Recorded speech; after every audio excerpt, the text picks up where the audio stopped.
grew up speaking only Polish. I was born in a Polish-speaking family shortly after they came to New York, to the United States. I was in a Polish-speaking neighborhood, and I had 4 cousins. All of us were born the same year, so we had our own Polish-speaking daycare center, basically.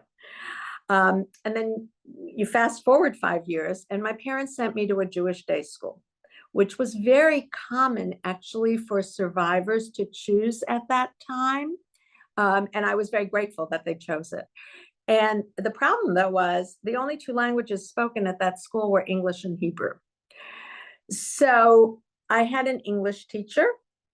She's long deceased, so I can tell you her name, Mrs. Carney. She was crusty and totally not empathetic. But I had a Hebrew teacher, Mrs. Hartman, and the first week of October, when we had open classroom, when the parents would come in and see our classroom right after the Jewish holidays, turned out she and my mother had known each other in Krakow before the war.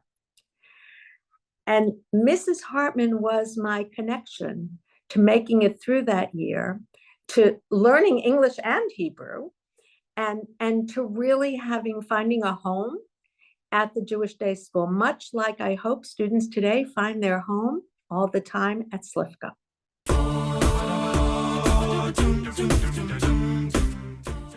Coming to Yale, I went to Ramaz, which is a Jewish day school in New York, for high school, and I hated it. And their values and mine were just way out of kilter. And I was very involved in the Zionist youth movement. And before 1967, when I graduated, Ramaz was ambivalent about how much we show our love for being Jewish or our love for Israel. So that, thank goodness, has changed. So my mom said, if you can stick it out at Ramaz, go to any college you want.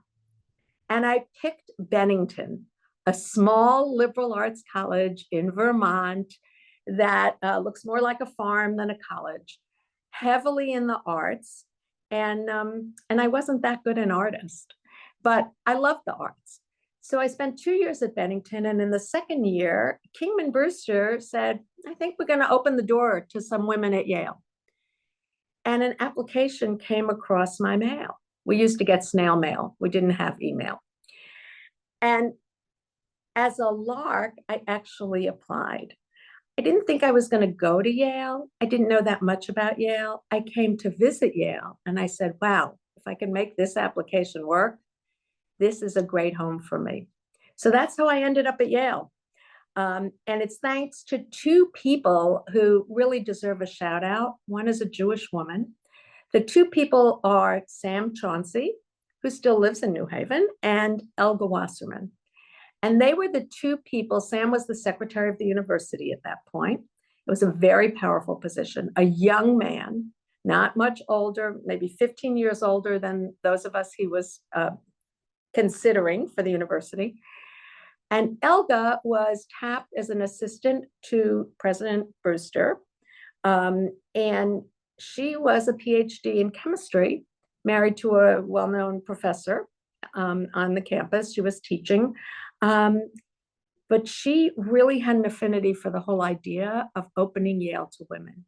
And the 2 of them actually sifted, Sam Chauncey tells great stories, by the way, how they sifted through these applications and tried to identify the 400 people, women, who they were going to ask to come in the sea of 4,000 men. And what about resilience? What about fortitude? Sam tells great stories about if you didn't have brothers, if you didn't grow up with brothers, then you probably weren't going to be a good candidate because you couldn't be tough. I had no brothers. So I've always puzzled. And every time I see Sam, I say, well, you admitted some of us who didn't have brothers, and it worked out okay. But the reality is the 2 of them actually opened the doors to an extraordinary group of women, and also an extraordinary group of Jewish women.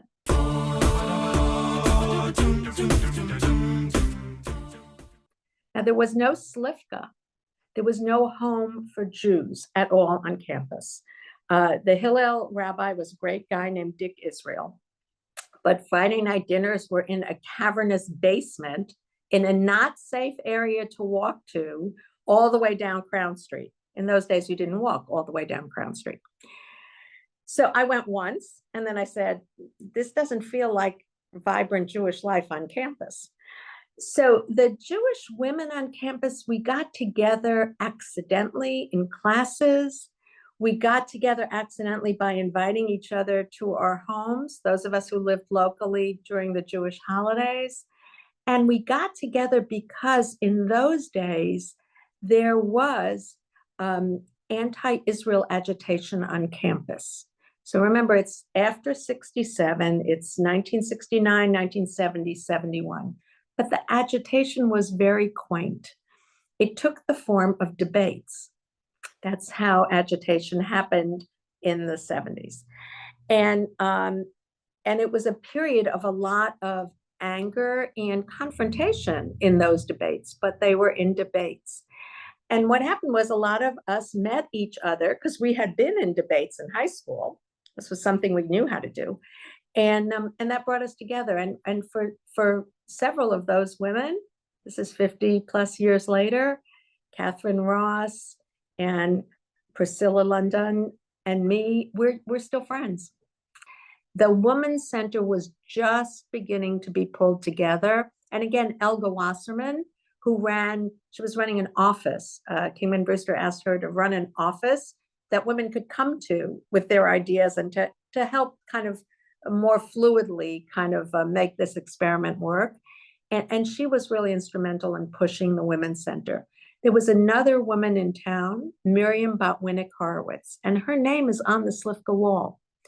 Her husband, Bill Horowitz, had been the first non-Protestant on the Yale Corporation, graduated in 1929. And Miriam and Bill lived in town. They lived at 100 York Street in a penthouse, and they reveled in inviting Yale students into their home. Bill was especially engaged with Jewish students from the Midwest because he was a young, poor scholarship Jewish student from Kansas City when he came. Miriam loved bringing together Jewish women in her apartment, just loved it. And that became a center for us to congregate and speak because we didn't have a Slifka as a home. So my family is a family of Holocaust survivors, and it's a family that told the stories. Some of them were of sadness, but many of them were of fortitude, of the power of resilience, and of the desire actually to move forward and thrive as a family. So I'm going to share one which underscores to me the power of resilience, but also the extraordinary power of even a drop, a tipa of empathy. And I think those are two messages, not just for Slifka and for Jews at Yale, but for everyone at Yale today. So in the most bitter winter of 1945, my mom was in Auschwitz-Birkenau, and she was standing in the roll call they had hours and hours and hours of enforced roll call, and she was beyond exhausted. And so she walked up to the guard, a very young man, and she said to him, "Please kill me now." And she said it in her Polish accented German.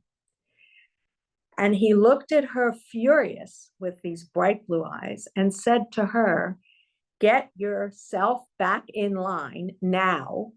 The war is almost over and you will be free.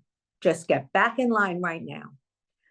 And my mom, who was beyond, I mean, she was done, she found that little bit of empathy that gave her resilience. So she got back in line. And when she told the story many, many times to me and my cousins, she told it about the blue eyes of this very young man and her blue eyes. They were the same. They spoke in the same Polish accented German. And it was the resilience that he was able to give her through a tiny drop of empathy. So that's one of the things I think resonates for today's students. for today's Jewish students on campus and for the other students on campus as we navigate these challenging times.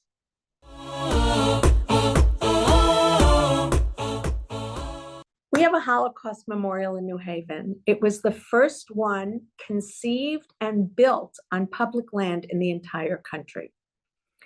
When I was a Yale student, or shortly thereafter in the early 70s, the Jewish survivors in New Haven and their neighbors started talking about building this memorial. And I became engaged in it because one of the Jewish survivors actually knocked on our door, my husband's and mine, and said, "You're Jewish Yale students, we've heard about you. Can you give us $1 a week to support this memorial?" And that's actually how they gathered the funds to support the memorial. They gathered $80,000 to build it. And so I was introduced to this memorial before it was even built. And now if you fast forward to 2006, one of the theaters in New Haven, close to Yale, the Criterion, brought a film called Paperclips to New Haven. And it's a film based on the book that talks about a small Appalachian community. And they take a class that they're required to about bullying and diversity and anti-Semitism, but they've never met a Jewish person. And so to try to grasp the magnitude of the Holocaust, they decide they're going to collect 6 million paper clips. And as I watched the film, which if you have not seen, anybody who's listening to this, please watch the film. As I watched the film, I thought, we have an incredible memorial in New Haven. It was gathered with $1 a week from many, many people. I'm not sure people visit it, and I'm not sure people tell its story. So I went to visit the memorial, and it was a wreck. Overgrown, the cement had cracked. It had been built by survivors like they built their driveways, only it was many, many years later, and it had to be rebuilt. So I decided that we were going to create a new 501c3, separate, 100% volunteer support, no administrative overhead. My husband was generous with his time, and he filed it for us and got us our status. And 2 friends who I approached in New Haven, one of whom graduated from Yale Art and Architecture, immediately said yes when I said we need to create directors. And what we did was we did the same thing that the survivors did many, many years before. We solicited private donations, and we ourselves did all the administrative work to redo the memorial. So today, the memorial is gorgeous. We tell its story. We bring many groups there for docent tours. In fact, there are several times Yale students through Slifka have come to help us clean it up in the spring or in the fall. The Chabad people have come to help us clean it up in the spring or in the fall. So it is truly a community enterprise, and it is the first one built in the country on public land. If anyone wants to hear the story, there's a short documentary which we made in 2016. It's on Vimeo, it's on YouTube. It's called People Forget, New Haven Remembers. And it actually features the survivors who came together. They're no longer alive now, but we were able to get them on tape. And they tell the story of how this memorial was conceived and built.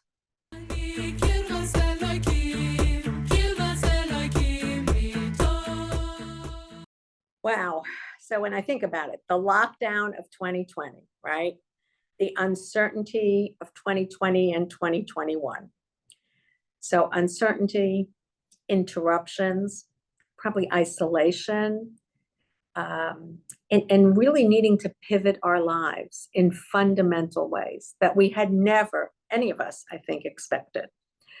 So for me, the renovation of Slifka actually was a great anchor, because every 2 weeks when I showed up on Wednesday in my mask or to meet outdoors in the frigid weather with the contractors and with the architect and with Uri, it reinforced to me that this pandemic was going to end.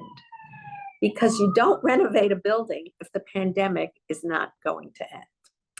So I reached out to a friend who had just completed, before the pandemic, the renovation of Maury's in town. She had just chaired it, and her name is Melanie Ginter. And I had known her for a long, long time. And actually, her former husband and my husband were classmates at Yale. So she had attended every one of my children's bar mitzvahs and weddings. So I reached out to her and I said, Melanie, you know a lot more about this than I do. I've built many factories, many R&D centers, many kitchens, but I've really not built anything like this in this town. But you have. Will you co-chair with me? She didn't bat an eye, and she said, absolutely.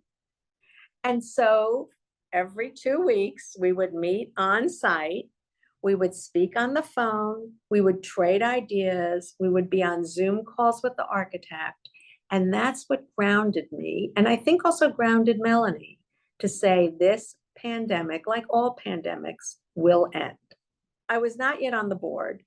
And Peggy Wager, who is a board member, was the interim director of Slifka before we found and hired Ori, who we adore. Peggy was the interim director, and one, I think it was a Sukkot, like the holiday that just passed. My husband and my youngest son, who was then at Yale Law School, were eating in the sukkah, and Peggy came by, and the food was terrible. And she came by, and my husband said to her just nonchalantly, you know, you really need to contact my wife. She spent her whole career in the food business. I think she can help you. And Peggy, to her credit, did not just blow it off. She actually reached out to me. We met, and the kitchen was not in good shape. So when the board was looking at, do they have to renovate the kitchen? Like, what do they have to do? Like, what do we do here? And I had done a little tinkering with Peggy to improve the food, but basically it was going to need more than tinkering. I came to a board meeting and I said, you know what? The kitchen's not going to fall apart right away, but it's good to start planning, because it really had very outdated capabilities. And even though we couldn't change the footprint, the size of the kitchen, we could greatly improve its ability to produce great food. So after I did that presentation, I think someone on the board, I can't remember who, said, you know, we could really use these skills on the board. So would you like to join the board? And then as we move forward to the idea of renovating, we needed people with boots on the ground. There's no question that when you do this kind, and this was an extensive renovation, it was really a gut job. When you do this kind of work, you have to have an owner's representative with boots on the ground. You can't just have an architect, and especially during the pandemic, when supply chains, when we had to pivot on a bunch of stuff to get the job done. So I think that's how I ended up with Melanie, really directing the project as people who represented the board, the owner.